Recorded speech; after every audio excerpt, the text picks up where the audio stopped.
ఈరోజు ఒక సన్నివేశాన్ని జ్ఞాపకం చేస్తాను చూడండి.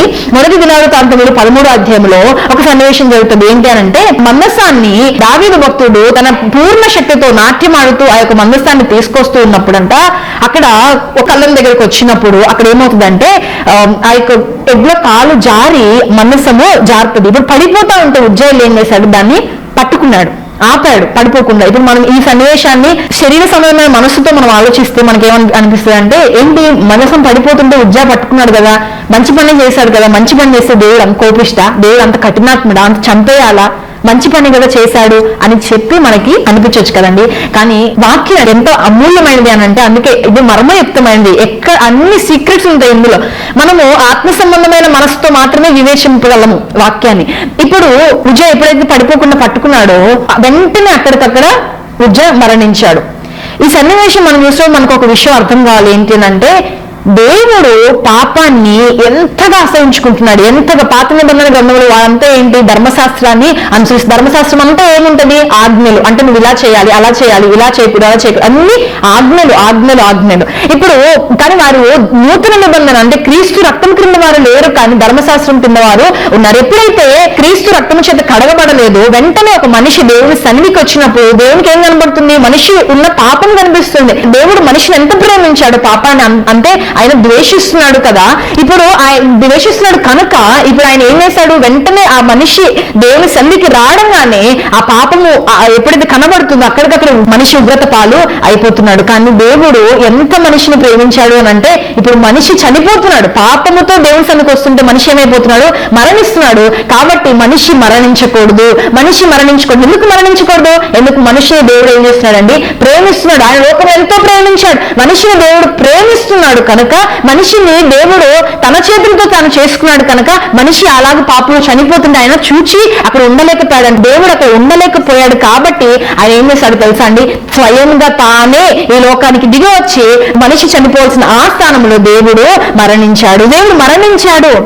ఎంత ప్రేమ అండి ఆయనకి. ఇప్పుడు ఆయన మరణించుడు క్రీస్తు ప్రభువు యొక్క మరణం ద్వారా ఇప్పుడు మనం ఏం చేయబడుతున్నాం, కృపను పొందుకుంటున్నాం. క్రీస్తు ప్రభువు యొక్క రక్తము ద్వారా మనం కృపకు పాత్రలమవుతున్నాం. ఇప్పుడు ఎప్పుడైతే క్రీస్తు ప్రభువు యొక్క రక్తము చేత మనం కప్పబడ్డామో, క్రీస్తు ప్రభువు యొక్క రక్తము చేత ఎప్పుడైతే కడగబడ్డామో, ఇప్పుడు మనం దేవుని సన్నిధికి వచ్చినప్పుడు ఏం కనబడుతుందండి, ఆయనకి క్రీస్తు ప్రభువు యొక్క రక్తం కనిపిస్తుంది. కనుక నీ మీద పడవలసిన ఆ శిక్ష, నీ మీద పడవలసిన ఆ మరణ శిక్ష ఎవరి మీద పడిందంట, క్రీస్తు ప్రభువు వారి మీద పడింది. కనుక ఈ రోజు నువ్వు నేను బ్రతకగలుగుతున్నాం. అంటే ఈ రోజు కృప ఏం చేస్తుందండి, మనకి బ్రతుకునిచ్చిందండి కృప. ఈ రోజు కృప ఏం చేస్తుందంటే ఆ రెండవ మరణం నుంచి మనల్ని తప్పించింది. నిజంగా చెప్పాలి అని అంటే రోమపత్రిక 5:5-10 వచనాల ప్రకారం మనం చెప్తే మనం దేనికి అర్హులము, మరణానికి అర్హులము. కానీ ఈ రోజు ఆ రెండవ మరణము మనల్ని ఏలడానికి ఏమాత్రము కూడా పని చేయకుండా దేవుడు చేశాడు అని అంటే, ఆయన మనిషి చనిపోవాల్సిన స్థానములు ఎవరు చనిపోయారండి, యేసుక్రీస్తు ప్రభువారు. ఇప్పుడు ఆయన మనల్ని ఏం చేశాడు, మరణించి కృపకు పాత్రులుగా చేశాడు. ఇప్పుడు ఉజ్జ ఎప్పుడైతే పట్టుకున్నాడో ఉజ్జ అక్కడికక్కడే మరణించాడు. కానీ ఇప్పుడు క్రొత్త నిబంధనలో రక్తస్రావం కలిగిన స్త్రీ, అపవిత్రురాలైన స్త్రీ వచ్చి యేసుక్రీస్తుని పట్టుకుంటే ఏమైందండి, కృప ద్వారా దేవుని యొక్క శక్తి మనుషులోనికి విడుదలైంది. ఇప్పుడు కృప ద్వారా రక్తము చేత మనం కడగబడుతున్నప్పుడు ఇప్పుడు ఏం చేయబడుతుంది, మొదటి ఆశీర్వాదం ఏంటంటే కృపకు మనము పాత్రులము చేయబడుతున్నాం. ఏం చేయబడుతున్నాం అంటే కృపకు మనము పాత్రులముగా చేయబడుతున్నాం కదా. ఇప్పుడు అంటే కృప ఏం చేసింది, మనల్ని రక్షించింది. కొంతమంది అనుకుంటున్నారంట, అంటే ఎంత పాపం చేస్తే నాకు అంత కృప, ఎంత పాపం చేస్తే నాకు అంత కృప అనుకుంటున్నారంట. కొంతమంది అనుకుని కృపను దుర్వినియోగం చేస్తున్నారు, కృపను నిరర్ధకము చేసుకుంటున్నారు. అందుకే యూదపత్రిక 1:4 చూస్తే అక్కడంట దేవుని కృపను, వారు భక్తిహీనులై మన దేవుని కృపను కామాతురత్వమునకు దుర్వినియోగ పరచొచ్చు. అంటే ఏమనుకుంటున్నారు, ఈ ఒక బలహీనత వాళ్ళలో ఉంది. ఇప్పుడు ఈ బలహీనత ఏమనుకుంటున్నారంటే, నేను ఎంత పాపం చేస్తే నాకు దేవుడు అంతా కృపని ఇస్తాడు. అంటే నేను ఇష్టం వచ్చినట్టు పాపం చేయొచ్చు, దేవుని సన్నిధికి వచ్చి క్షమాపణ కోరుతాను, దేవుడు కృపను అనుగ్రహిస్తాడు. అర్థం చేసుకుందండి, ఎంత పాపం చేస్తే అంత కృప, ఎంత పాపం చేస్తే అంత కృప. వీళ్ళు కోట్ చేసే రిఫరెన్స్ ఏంటి చూడండి, రోమపత్రిక 5:21 ఏమని రాయబడింది, పాపం ఎక్కడ విస్తరించిందో అక్కడ కృప అపరిమితముగా విస్తరించింది. ఇప్పుడు ఏమనుకుంటున్నారంటే వీళ్ళు, అంటే నేను ఎంత ఘోర పాపం చేస్తే అంత కృప, ఎంత ఘోర పాపం చేస్తే అంత కృప. ఇదే కెప్ట్ ఆన్ సిన్నింగ్, పాపం చేస్తూనే ఉన్నారు. పాపం ఎందుకంటే కృప వస్తుంది అది అనుకుంటున్నారు. కానీ వాక్యం ఏం చెప్తుంది తెలుసా, యేసుక్రీస్తు ప్రభువులోకి వచ్చిన తరువాత అంట మనం ఏమయ్యాము, అందుకే 6వ అధ్యాయం 1 మనం కృప విస్తరింపవాలని పాపమందు నిలిచి ఉందిమా అట్లా రాదు. పాపము విషయమై చనిపోయిన మనము ఇక మీదట ఎలాగో దానిలో జీవించదు. మనం క్రీస్తు ప్రభు వారితో కూడా క్రీస్తులో మనము సాక్ష్యం ఇస్తున్నప్పుడు సాదృశ్యం ఏంటో తెలుసా? మనం పాత జీవితంలో, పాత పాపపు జీవితం విషయంలో మనం ఏమయ్యామండి? మరణమయం. అలాగే చాలా చోట్ల రాయబడి ఉంది, మనం క్రీస్తు ప్రభువులోకి వచ్చిన తర్వాత మనం పాపం మీద ఎలా నిలిచి ఉండగలుగుతాం? ఇప్పుడు చూడండి, ఇదే సేమ్ లాజిక్ మనం ఒక పౌలు భక్తుడికి వాడదాం. ఇప్పుడు వీళ్ళేమనుకుంటున్నారు? ఎంత పాపం చేస్తే అంత కృప, ఎంత పాపం చేస్తే అంత కృప అని వీళ్ళు అనుకుంటున్నారు. కానీ అదే పౌలు భక్తుడి జీవితంలో చూస్తే ఇప్పుడు పౌలు భక్తుడు కూడా పాపే. ఆయన ఏమంటాడు? నేను ప్రధాన పాపిని. ఎంత హింసించాడు, ఎంత ఘోరంగా దేవుని యొక్క సంఘాన్ని హింసించాడు. కానీ ఇదే లాజిక్ ని పౌలు భక్తుడికి వాడితే, అంటే ఎంత హింసిస్తే అంత కృప, ఎంత హింసిస్తే అంత కృప. అంటే అల్టిమేట్ గా పౌలు ఏం చేయాలి? హింసకుడు, ఇంకా ఎక్కువ హింసకుడు అవ్వాలి వీరి లాజిక్ ప్రకారం. కానీ పౌలు భక్తుడు ఏమంటాడు తెలుసా? 1 కొరింథీయులకు రాసిన పత్రిక 15వ అధ్యాయము 10వ వచనం, అయినను నేనేమైందన్నది దేవుని కృప వలనే అయ్యున్నాను, మరియు నాకు అనుగ్రహింపబడిన ఆయన కృప నిష్ఫలము కాలేదు. కానీ వారందరికంటే నేను ఎక్కువగా ప్రయాసపడినది నేను కాదు, నాకు తోడైన దేవుని కృపయే. ఎంత అద్భుతంగా చెప్తున్నాడనంటే, దేని కొరకు ప్రయాసపడుతున్నాడు? దేనైతే హింసించాడో ఇప్పుడు ఆ పరిచర్య ఎదుగుదల కొరకు ప్రయాస పడుతున్నాడంట. ఎవరు? పౌలు భక్తుడు. ఇదే సేమ్ లాజిక్ వాడితే యాక్చువల్గా పౌలు భక్తుడు ఏమవ్వాలి? ఇంకా హింసకుడు అవ్వాలి, ఇంకా ఎక్కువ హింసించాలి దేవుని సంఘాన్ని. కానీ ఆ దేవుని సంఘము కొరకు ఏం చేస్తున్నాడంట? ప్రయాసపడుతున్నాడు. ఎందుకని? కృప నిజంగా అర్థం చేసుకున్నాడు ఈ వ్యక్తి. కృప అంటే ఏంటో అనుభవించి అర్థం చేసుకున్నాడు కనుక ఆ వ్యక్తి యొక్క జీవితంలో ఏమైంది? దేవుని యొక్క పరిచర్య నిమిత్తం ప్రయాస, ఎంత ప్రయాస అంటే అందరికంటే ఎక్కువగా ప్రయాస పడేటువంటి స్థితిలోనికి అతడు రాగలిగాడు. ఎందుకు రాగలిగాడు తెలుసా? ఇప్పుడు చూడండి, అతడు పాపినని గ్రహించాడు. అతని పాపము ఎంత ఘోరమైనది అతడు గ్రహించుకున్నాడు. ఫస్ట్ థింగ్, అవునా కదా? ఎంత గ్రహించాడో ఇప్పుడు ఏం చేస్తున్నాడు? అంత కృపను, ఎంత పాపిని, అయ్యా నేను ఘోరమైన పాపిని అని గ్రహించాడు. దేవుని పాదాలు పట్టుకున్నాడు, అంత కృపను పొందుకున్నాడు. అంటే ఎంత గ్రహించాడో అంత కృపను పొందుకున్నాడు. ఇప్పుడు అంత కృపను పొందుకున్న వ్యక్తి జీవితం వచ్చిందంటే అంత కృతజ్ఞత ఉప్పొంగుతుంది హృదయంలో. పౌలు భక్తుడి జీవితంలో, అయ్యా నేను ఇంత ఘోర పాపిని, అర్హుణ్ణి కాదు, ఏ యోగ్యత నాకు లేదు, కానీ నువ్వు నాకేం చేసావు? ఇంత కృపను నా పైన చూపించావు నేను అని చెప్పి ఏం చేస్తున్నాడు? కృతజ్ఞత. ఇప్పుడు కృతజ్ఞత అంటే ఏంటి? నోటి మాటతో thank you Jesus, thank you Jesus అని చెప్పడం కాదు. కృతజ్ఞతలు ప్రభువా అని చెప్పడం కాదు. కృతజ్ఞత అంటే ఏం చేస్తున్నాడు? క్రియలలో చూపిస్తున్నాడు. ఏంటిది? కృతజ్ఞతను. ఏం చేస్తున్నాడు? క్రియలలో కృతజ్ఞతను చూపిస్తున్నాడు. ఎలా చూపిస్తున్నాడు కృతజ్ఞతను అని అంటే పరిచర్య చేస్తున్నాడంట. ఇప్పుడు ఎంత కృప పొందుకున్నాడో అంత కృతజ్ఞత నుంచి ఏమొస్తుందండి? అంత పరిచర్య వస్తుంది. ఇప్పుడు ఆ భక్తుడు ఏమంటున్నాడంటే, కష్టపడింది ఎవరు కాదు? నేను కాదు, నేను నిష్ప్రయోజకునైనా దాసులను. కష్టపడింది ఎవరు? నాలో దేవుని కృప ఇంత కష్టపడింది. ఎందుకంటే ఆ కృప నాలో కృతజ్ఞత పుట్టించింది. ఆ కృతజ్ఞత ఇంత పరిచర్యకు కారణమైంది. అంటే నీలో ఎంత కృతజ్ఞత ఉంటే, ఇప్పుడు ఒక విషయం చెప్తాను చూడండి. పరిచర్య మనం ఏ ఇంటెన్షన్తో చేస్తున్నాం? మన ఒక సిస్టర్ అంటుంది, నాకు పరిచర్య చేయాలని ఉంది. ఎందుకు పరిచర్యకి రావాలనుకుంటున్నారు అంటే ఆమె దగ్గర జవాబు లేదు సరిగ్గా. ఒక విషయం ఎప్పుడు గుర్తుపెట్టుకోవాలి, అన్ని పర్యాయాలు ఇది ఎందుకు జరుగుతుంది ప్రభు, ఇది ఎందుకు జరుగుతుంది ప్రభు అని అన్ని పర్యాలు మనకు అర్థం కాకపోవచ్చు, అర్థం కానక్కర్లేదు. కానీ కొన్ని విషయాల దగ్గర మాత్రం మనకు సరైన అవగాహన ఉండాలి. ఏ విషయాల్లోనూ పరిచర్యకి ఎందుకు వస్తున్నావు అంటే, ఒకటి చెప్పనా? ఎందుకు అంటే నువ్వు ఎంత ఘోర పాపివని నువ్వు గ్రహిస్తే, అంత కృపను నువ్వు పొందుకున్నావు, అంత కృతజ్ఞత నీలో పొంగుతున్నప్పుడు, అంటే క్రీస్తు ప్రభువారి యొక్క సిలువ త్యాగము నీ పరిచర్యకు కారణం కావాలి. అప్పుడే నువ్వు కృతజ్ఞతతో బలమైన పరిచర్య దేవుని కొరకు చేయగలుగుతావు. అంటే ఇప్పుడు చూడండి, పరిచర్య ఎందుకు చేస్తున్నాం?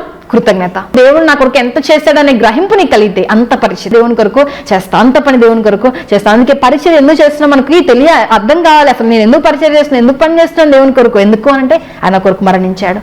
ఆయన కొరకు మరణించి ఇంత కృపను, నేను అర్హురాన్ని కాదు, అర్హుడిని కాను, కానీ ఇంత కృప నా పైన చూపించాడు కనుక నేను ఏం చేస్తున్నానండి? ఈ పరిచర్యను చేస్తున్నాను. అంటే కొంతమంది అనుకుంటున్నారు ఎంత పాపం చేస్తే అంత కృప అనుకుంటున్నారు. కానీ కృప నిజంగా అలా కాదంట పని చేసేది. ఎంత కృప పొందుకుంటే అంత పరిశుద్ధతలోనికి వస్తావు. ఎంత కృప పొందుకుంటే దేవుని యొక్క హృదయానుసారుడిగా మారిపోతావు. అంటే అంత కృతజ్ఞత నీలో పుడుతుంది. అందుకే వాక్యం చాలా స్పష్టంగా చెప్తుంది, ఒక్కసారి పాపము విషయంలో మనం చనిపోయిన తర్వాత క్రీస్తు ప్రభువారిని ప్రేమిస్తున్నా నువ్వు చెప్పినప్పుడు, క్రీస్తు ప్రభువారు పాపాన్ని ద్వేషించినప్పుడు నువ్వు పాపాన్ని ఎలా ప్రేమించగలుగుతావు? కృపను మనం ఏం చేయకూడదంట? నిరర్ధకము చేసుకోకూడదు. ఎంత పాపం చేసినా దేవుడు కృప చూపిస్తారు అని అంటే యూఆర్ మిస్యూజింగ్ ద గ్రేస్.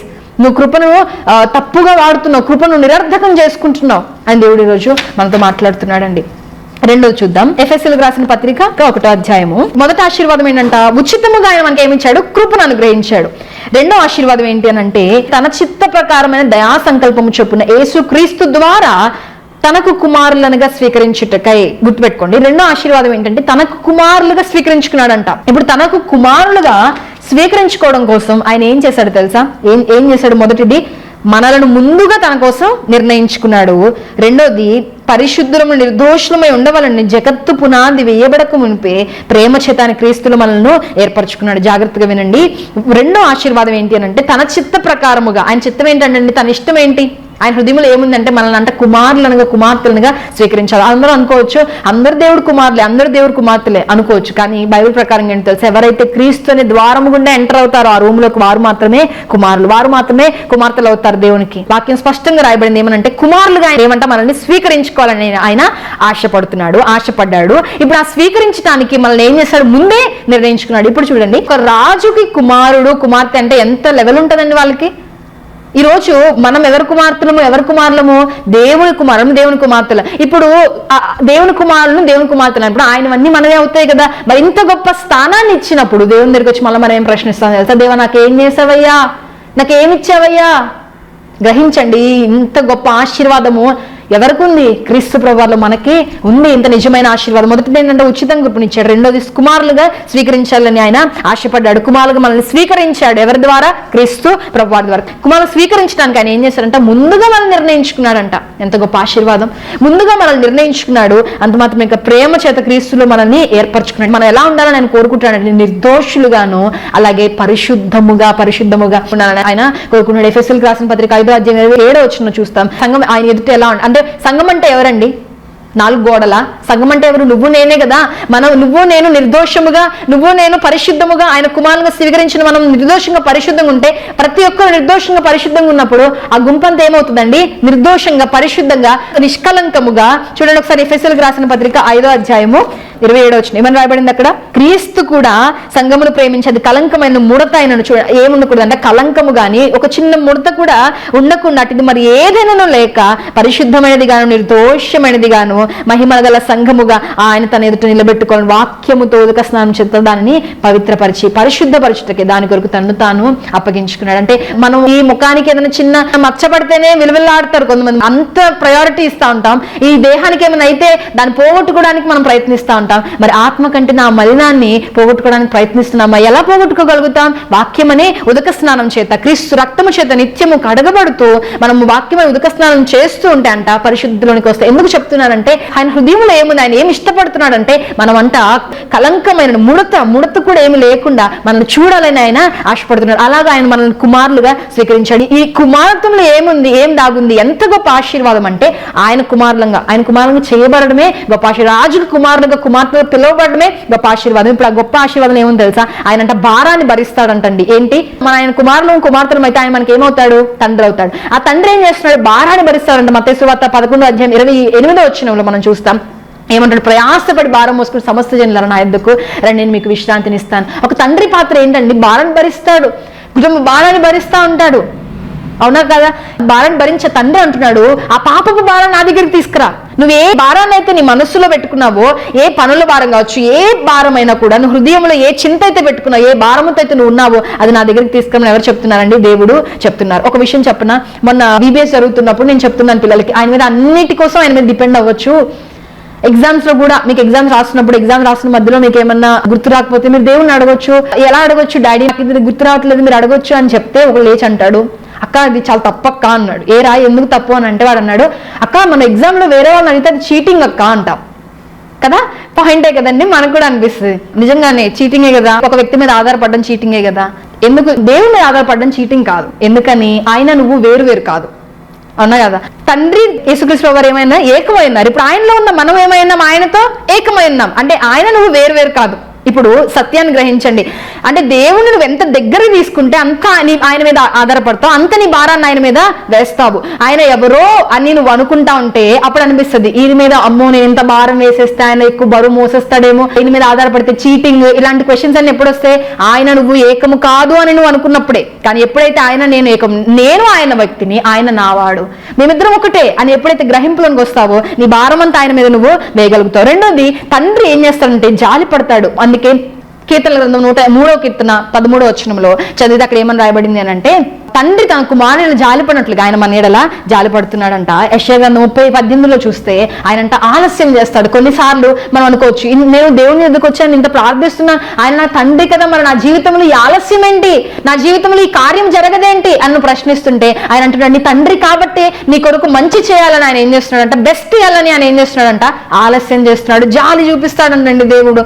మూడోది చూస్తాం, ఆయన ఏం చేస్తాడు తెలుసా, తండ్రి శిక్షిస్తాడు. తండ్రి ఏం చేస్తాడండి, శిక్షిస్తాడు. అందుకని యోబు గ్రంథం 5వ అధ్యాయము 17, దేవుడు గద్దించు మనుష్యుడు ధన్యుడు, కాబట్టి సర్వశక్తుడగు దేవుని శిక్షను తృణీకరింపవద్దు. వాక్యం అనేకమైన పర్యాలు మనం చాలా వాక్యాలు చదువుతాం, దేవుని శిక్షను మనం తృణీకరించకూడదు. ఎందుకో తెలుసా, దేవుడు శిక్షిస్తున్నాడు అంటే మనం తప్పిపోవద్దు, మనం సరైన మార్గంలో వెళ్ళాలి అని ఆయన ఆశపడుతున్నాడు కనుక ఆయన ఏం చేస్తున్నాడు, మనల్ని శిక్షిస్తున్నాడు. ఆ విషయం మనం గుర్తుపెట్టుకున్నప్పుడు మనం ఆయన మీద ఆయాసం పెట్టుకోం. అరే నాకు కొన్నిసార్లు మన జీవితంలో వచ్చే శ్రమలు, తప్పిపోయినప్పుడు మనకి శ్రమలు వస్తూ ఉంటాయి. ఎందుకో తెలుసా, దేవుడు నిన్ను మరలా వెనక్కి తీసుకురావాలనుకుంటున్నాడు. ఇప్పుడు తప్పిపోయిన కుమారుడు తిరిగి ఎక్కడికి వస్తున్నాడు అంటే తండ్రి వద్దకు వస్తున్నాడు. తండ్రి వద్దకు వచ్చినప్పుడు తప్పిపోయిన కుమారుడు, ఇప్పుడు నా తండ్రి నా మీద కోపడతాడేమో, నన్ను చేర్చుకోడేమో అనుకోలేదు, కానీ నేను బానిసగా అయినా అక్కడ ఒక దాసిగా అయినా నేను అక్కడ ఉంటాను అనుకుని తిరిగి వచ్చాడు. ఈ రోజు దేవుడు మనతో మాట్లాడుతున్న మాట ఏంటి తెలుసా, ఆయన మన ఏదో జాలిపడే దేవుడు, అంతేకాదు మనల్ని శిక్షించే దేవుడు. ఒకవేళ తప్పిపోతే తిరిగి చేర్చుకునే తండ్రి అండి ఆయన. అంతే కుమారత్వములు అంతా గొప్ప ఆధిక్యత. మరలా ఏం చేస్తాడు, తప్పిపోయిన కుమారుడికి మరలా ఉంగరాన్ని తోడు, మరలా అధికారాన్ని ఇచ్చాడు. అంటే మన తండ్రిలో అంత ప్రేమ ఉందండి. ఆయన మనల్ని విడిచిపెట్టే దేవుడు కాదు, మనల్ని మర్చిపోయే తండ్రి ఎంత మాత్రమో కాదు. నాలుగోది చూస్తాం, కుమారత్వంలో ఏముంది, ఆయన మనల్ని అంతా శిక్షిస్తాడు. మొదటిది శిక్షణ ఇస్తాడు, అంటే ప్రిపేర్ చేస్తాడు మనల్ని. దేని కొరకు ప్రిపేర్ చేస్తారు, బెస్ట్ కొరకు, పరలోకము కొరకు మనల్ని ప్రిపేర్ చేస్తాడు. మన జీవితంలో ద బెస్ట్ మనం తీసుకోవడానికి మనల్ని ఏం చేస్తాడండి, ప్రిపేర్ చేస్తాడు. ఇప్పుడు యాకోబు జీవితంలో మనం చూస్తాం, ఆ ప్రిపరేషన్ పీరియడ్ లో ఇప్పుడు చూడండి, మనం దేని కొరకు ప్రిపేర్ అవుతున్నాం, పరలోకానికి వెళ్ళడానికి మనం ప్రిపేర్ అవుతున్నాం. ఈ పరలోకానికి వెళ్లే క్రమములో కుమారులుగా ఆయన మనల్ని ఎవరిని బట్టి వాళ్ళు శిక్షిస్తారండి, మీరు మీ కుమారుని ఎక్కడ శిక్షిస్తాడు, ఆయన కూడా ఎప్పుడైతే నేను కుమారుడుగా స్వీకరించండి నేను ఏం చేస్తాడంటే ఆయన శిక్షిస్తాడు. గుర్తుపెట్టుకోండి, శ్రమలు వస్తాయి. మీరు అనుకోవచ్చు, నేను ఇంత ప్రార్థిస్తున్నాను, ఇంత దేవుని సన్నిధిలో నడుస్తున్నాను, నేను దేవునికి ఇంత నమ్మకంగా ఉన్నాను, ఏంటి నాకు ఈ శ్రమలు అంటే, ఎందుకో తెలుసా, నిన్ను ప్రేమించాడు, నిన్ను కుమారునిగా ఆయన స్వీకరించాడు కనుక నీ జీవితంలో ఏంటంట ఈ శ్రమలు. అందుకని యాకోబు పత్రిక 2:3 రోమపత్రిక 5:4 ఇక్కడ మనం చూస్తాం ఏంటంటే, శ్రమలంట మహదానందంగా ఎంచుకోండి. ఎందుకో తెలుసా, నా తండ్రి నాకు శిక్షణ ఇస్తున్నాడు, దేని కొరకు, బెస్ట్ కొరకు ప్రిపేర్ చేస్తున్నాడు. రెండోది, మనం అంటే శ్రమలో అతిశయించాలంట. అంటే ఇప్పుడు నా దగ్గర ఇంత ధనం ఉంది, లేకపోతే నా దగ్గర ఇన్ని ఉన్నాయి, లోక సంబంధమైన ఆశీర్వాదాల విషయంలో మనం అతిశయిస్తూ ఉంటాం కదా, అలాగా నాకు ఇన్ని శ్రమలు ఉన్నాయని మనం అతిశయించవచ్చు. ఎందుకో తెలుసా, ఈ శ్రమలు మనం దేవునితో నడుస్తున్నప్పుడు వచ్చే ఈ శ్రమలు ఎందుకంట మనల్ని శుద్ధ సువర్ణము వల్లే మనల్ని మార్చడానికి కానీ మనకి కీడు చేయడానికి కాదు. అంటే దేవుడు ఏం చేస్తున్నాడు, మనల్ని ప్రిపేర్ చేసుకుంటున్నాడండి.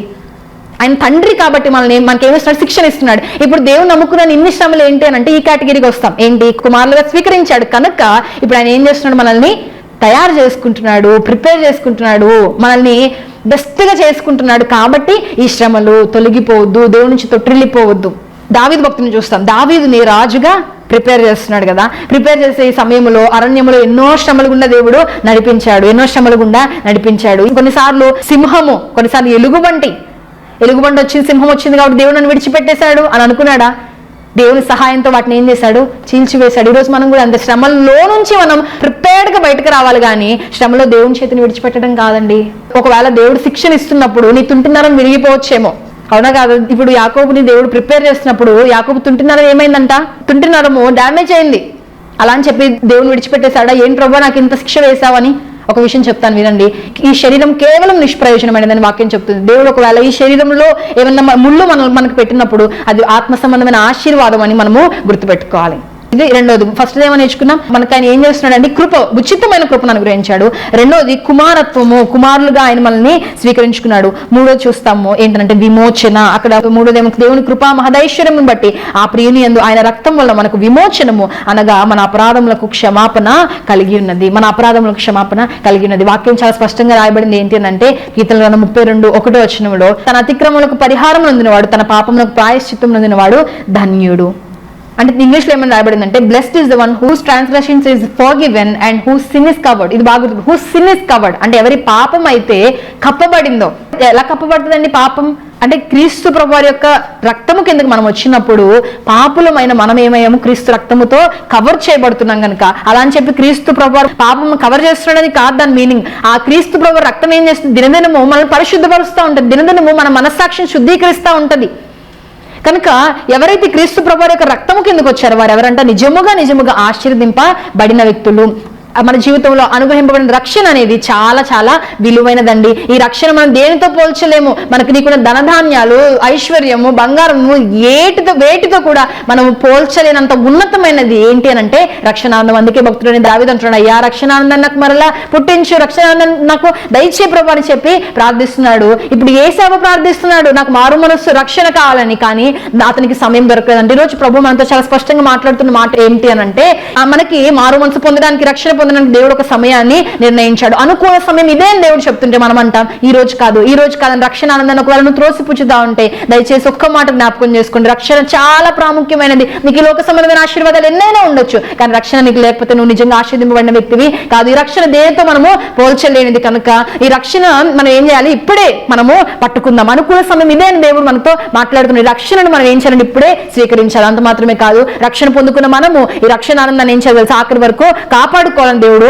మనతో మాట్లాడుతున్నారండి. ఈ రక్షణ ఆనందాన్ని కాపాడుకోవడానికి మనం కొన్ని కోల్పోవచ్చు. ఈ లోకంలో ఒకవేళ కొన్ని బంధాలు కోల్పోవచ్చేమో, కొన్ని వస్తువులు మనం కోల్పోవచ్చేమో, ఈ లోక సంబంధమైన ఆనందాన్ని మనం కోల్పోతాం. కానీ ఆ రక్షణ ఆనందాన్ని పట్టుకున్న వారు ఎప్పుడు కూడా లోకం వైపు తిరిగి చూసి అనలేరు. ఏమని తెలుసా? అరే ఇంత ఆశీర్వాదం, ఇంత ఆనందం వారిలో ఉందే అని ఎప్పుడు అనలేరండి. రాజును గుర్తు చేసుకొని రక్షణ ఆనందంతో అతడు ప్రతిదినము ఆనందిస్తున్నాడు కనుక ఎప్పుడు కూడా ఈ లోకాన్ని చూసి తృంగిపోలేదు.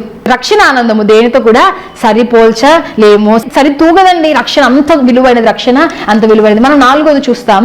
ఎఫెసీయులకు రాసిన పత్రిక 1వ అధ్యాయము 8-9 వచనాలు. అక్కడ ఏమని రాయబడింది? తన చిత్తము గురించిన మర్మమును మనకు తెలియచేసి మనకు సంపూర్ణమైన జ్ఞాన వివేచన కలుగుటకు ఆ కృపను మన ఎడల విస్తరింపచేస్తును. ఇప్పుడు కృపను అనుగ్రహించాడు. ఆ కృపను ఏం చేస్తున్నాడంటే ఆయన విస్తరింపజేస్తున్నాడు. ఎందుకు కృపను విస్తరింపజేస్తున్నాడు? తన చిత్తము గురించిన మర్మం మనకి తెలిసినప్పుడు మనం సంపూర్ణంగా జ్ఞాన వివేచన పొందుకోవాలని ఆయన ఆ కృపను మన ఎడల ఏం చేస్తున్నాడంటే విస్తరిస్తున్నాడు. మీకు ఒక విషయం చెప్పిన, అన్నిటికంటే గొప్ప ఆశీర్వాదాలు ఇప్పుడు మనం చూసాం. కానీ ఒక గొప్ప ఆశీర్వాదం ఏంటి తెలుసా? ఆయన గురించి తెలుసుకోవడమే గొప్ప ఆశీర్వాదం అండి. ఇర్మియా గ్రంథం 9వ అధ్యాయం 24 వచ్చిన ఒక మాట రాయబడింది ఏంటి తెలుసా? ఆయన గురించి గ్రహించి పరిశీలనగా తెలుసుకునుట.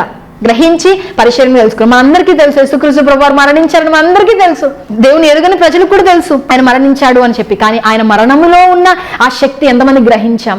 ఆ మరణము వెనుక ఉన్న ప్రేమను ఎంతమంది గ్రహించాం? తన కృప వెనుక ఉన్న మర్మము, మనల్ని తనకు కుమారులుగా స్వీకరించుకున్న దానికి వెనుక ఉన్న మర్మము, తనకి స్వాస్థ్యముగా ఏర్పరచుకున్న దాని వెనుకున్న మర్మము ఎంతమంది గ్రహిస్తున్నామండి? అంటే ఎంత ఉన్నతమైన ఆశీర్వాదం అంటే దేవుని ప్రేమను గురించి మనము సంపూర్ణంగా అంటే అది చాలా ఉన్నతమైనది. మనం మన జీవితాంతం కూర్చున్న దాన్ని ఇంకా అప్పుడు అనగలుగుతాం, దేవా అది ఊహకు మించి ఉన్నదయ్యా. అంటే మనం ప్రతినిత్యం ఏం చేయాలంటే ఆయన గురించి తెలుసుకుంటా ఉండాలి. ఎప్పుడైతే తెలుసుకుంటా ఉంటామో మనం ఏమవుతామంట? నిజముగా ఆశీర్వదింపబడిన వ్యక్తులం అవుతాం. కాబట్టి రోజు నుంచి అడగండి, ప్రభా నీ చిత్తము గురించిన మర్మం నాకు తెలియచేయండి ప్రభా, నన్ను సంపూర్ణమైన జ్ఞాన వివేచన నాకు కావాలి, సహాయము నీ ప్రేమ నాకు తెలియాలయ్యా, నీ యొక్క సిలువ త్యాగము నేను సంపూర్ణముగా గ్రహించాలి ప్రభా అని చెప్పి అడగండి ఈ రోజు నుంచి ప్రభు. ఎందుకంటే ఆయన అడిగితే ఇచ్చే తండ్రండి ఆయన. 5వది 11వ వచనం. క్రీస్తునందు ముందుగా నిరీక్షించిన మనము తన మహిమ కీర్తి కలుగ చేయవాలని దేవుడు తన చిత్త ప్రకారమైన సంకల్పం బట్టి మనలను ముందుగా నిర్ణయించి ఆయన యందు స్వాస్థ్యముగా మనల్ని ఏర్పరచుకున్నాడు అంటండి. ఎలా ఏర్పరచుకున్నాడు? స్వాస్థ్యముగా ఏర్పరచుకున్నాడు. కింద ఫుట్ నోట్లో చూస్తాం, మనకొక స్వాస్థ్యమును ఆయన ఏర్పరిచాడు.